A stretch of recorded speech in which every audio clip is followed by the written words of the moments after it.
सर्वांना नमस्कार. MPSC वास्तव टिप्स या आपल्या यूट्यूब चॅनलवर तुमचं सर्वांचं सहर्ष स्वागत आहे. जर तुम्ही गुंतवणुकीविषयी काही विचार करत असाल, तुमच्याकडे काही रक्कम असेल आणि तुम्ही ती रक्कम कुठे गुंतवायची अशा विचारामध्ये असाल, तर तुमच्यासाठी हा व्हिडिओ परफेक्ट असू शकतो. त्याचबरोबर तुमची जी काही रक्कम आहे, ती रक्कम एका ठिकाणी गुंतवल्यानंतर त्यावर दर महिन्याला आपल्याला काही व्याज मिळेल का?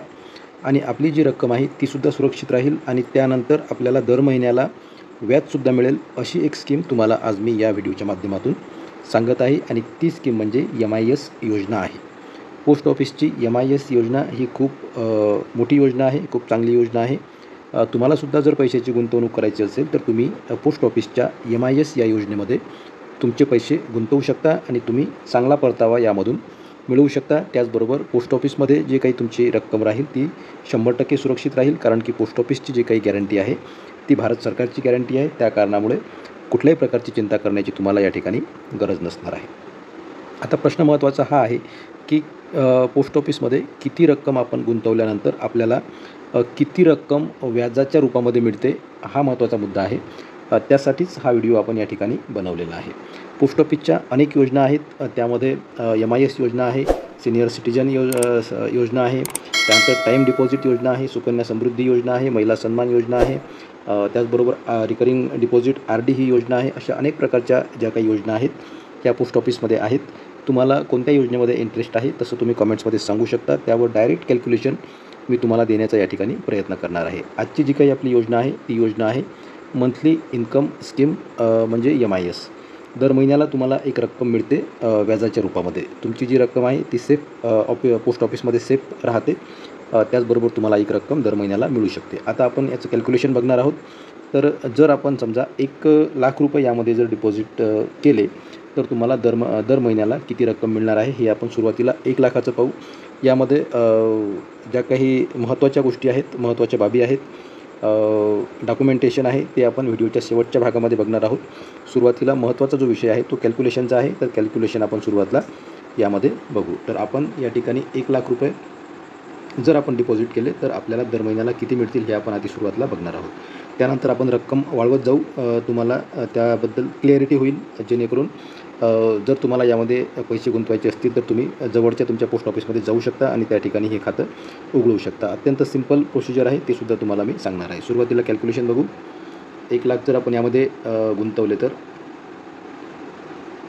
ओके, 1,00,000 आपण यामध्ये गुंतवल्यानंतर आता आपण याला कॅल्क्युलेट करू. कॅल्क्युलेट केल्यानंतर बघा, तुमचे या ठिकाणी जे डिपॉझिट आहे ते 1,00,000 रुपयाचं डिपॉझिट यामध्ये आहे.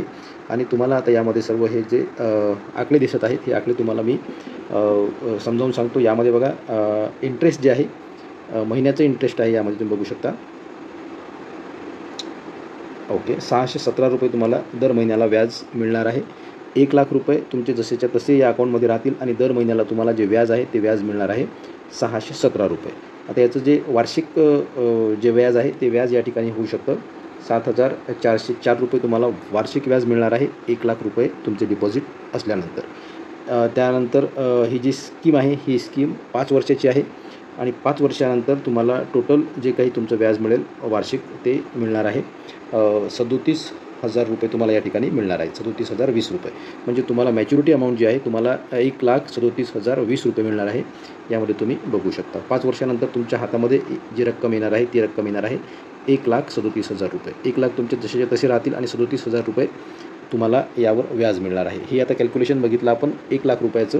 आणि याची जी लिमिट आहे ही लिमिट 9,00,000 रुपयाची आहे. जर तुम्हाला सिंगल अकाउंट यामध्ये काढायचं असेल तर तुम्ही जॉईंट अकाउंटसुद्धा काढू शकता, पती पत्नीच्या नावाने सुद्धा काढू शकता, मित्राच्या नावाने सुद्धा काढू शकता किंवा कुटुंबातल्या इतर सदस्याच्या नावाने सुद्धा ही योजना तुम्ही घेऊ शकता. ते अकाउंट तुम्ही काढू शकता. आणि 9,00,000 रुपये सिंगल अकाउंटसाठी याची जी लिमिट आहे ती 9,00,000 रुपये आहे आणि जॉईंट अकाउंटसाठी याची जी लिमिट आहे ही 15,00,000 रुपये आहे. म्हणजे जास्तीत जास्त तुम्ही या योजनेमध्ये 15,00,000 गुंतवू शकता. आणि सिंगल अकाउंट जर तुमचं असेल तर 9,00,000 रुपये तुम्ही गुंतवू शकता आणि कमीत कमी 1,000 रुपये यामध्ये तुम्ही गुंतवू शकता जर तुम्हाला गुंतवायचे असतील तर. परंतु एक मोठी अमाऊंट जी आहे रिटायरमेंट झाल्यानंतर असेल किंवा कुठून तरी काही रक्कम आपल्याकडे येत असेल तर ती रक्कम कुठे गुंतवायची, तर ती एखाद्या चांगल्या योजनेमध्ये तुम्ही गुंतवायला पाहिजे, जेणेकरून त्या रकमेवर तुम्हाला जे व्याज आहे ते व्याज जो परतावा आहे तो चांगला मिळणार आहे. आता यामध्ये 1,00,000चं कॅल्क्युलेशन आपण बघितलं. आता या ठिकाणी डायरेक्ट आपण 5,00,000चं कॅल्क्युलेशन बघणार आहोत. तुम्हाला जर 2-3 लाखाचं कॅल्क्युलेशन लागत असेल तर तसं तुम्ही कमेंट्समध्ये सांगा. तुमच्या रकमेनुसार मी तुम्हाला कमेंट्समध्ये तुम्हाला जे काही महिन्याचं व्याज मिळेल ती रक्कम तुम्हाला सांगणार आहे. आता यामध्ये बघा 5,00,000चं आपण बघू.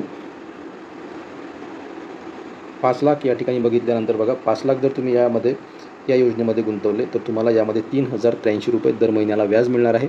वार्षिक व्याज तुमचं या ठिकाणी ₹36,996 होणार आहे. जर 5 वर्ष तुम्ही हे पैसे काढले नाही तर तुम्हाला एकूण जे व्याज आहे ते ₹1,84,980 यामध्ये तुम्हाला व्याज मिळणार आहे. ₹1,84,980 व्याज तुम्हाला मिळणार आहे. तुमची जी मॅच्युरिटी अमाऊंट असणार आहे 5,00,000 तुमचे जे तुम्ही ऑफिसमध्ये सेव्ह केलेले आहेत, स्कीममध्ये सेव्ह केलेले आहेत ते, आणि 1,84,000 त्यावर तुम्हाला व्याज मिळणार आहे. म्हणजे एकूण रक्कम तुमची होणार आहे या ठिकाणी ₹6,84,980 तुम्हाला या ठिकाणी मिळणार आहेत.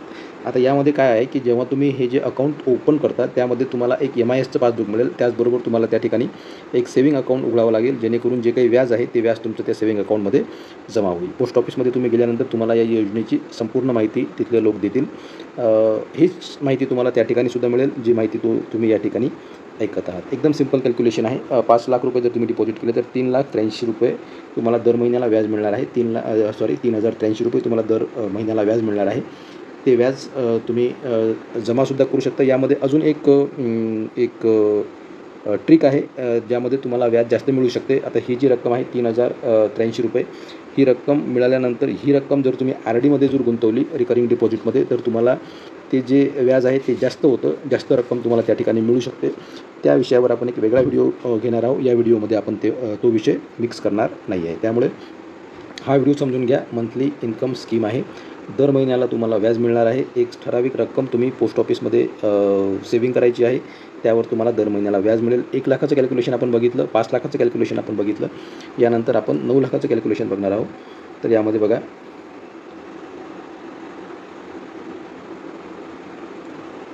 9,00,000चं जे कॅल्क्युलेशन आहे ते काय होणार आहे या ठिकाणी बघा. ₹5,550 दर महिन्याला व्याज तुम्हाला मिळणार आहे. वर्षाचं जे व्याज आहे ते तुम्हाला या ठिकाणी ₹66,000 मिळणार आहे. यामध्ये बघा ₹5,550 तुम्हाला दर महिन्याला व्याज मिळेल.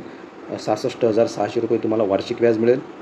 आणि एका वर्षाचं व्याज तुम्हाला 66,000 असल्याकारणामुळे ₹9,00,000 तुमचे डिपॉझिट आणि ₹66,000 हे अशा प्रकारे तुम्हाला रक्कम मिळणार आहे. आता यामध्ये बघा एकूण रक्कम तुम्हाला 5 वर्षामध्ये मिळणार आहे ₹3,33,000. म्हणजे 9,00,000 तुम्हाला ₹3,33,000 5 वर्षामध्ये व्याज मिळणार आहे. म्हणजे एकूण रक्कम तुम्हाला जी मिळणार आहे ती मिळणार आहे ₹12,33,000. ₹9,00,000 जर तुम्ही पोस्ट ऑफिसमध्ये गुंतवले 5 वर्षासाठी तर तुम्हाला एकूण रक्कम जी मिळणार आहे ही ₹12,33,000 रक्कम एकूण मिळणार आहे. अशा प्रकारचे हे कॅल्क्युलेशन आहेत.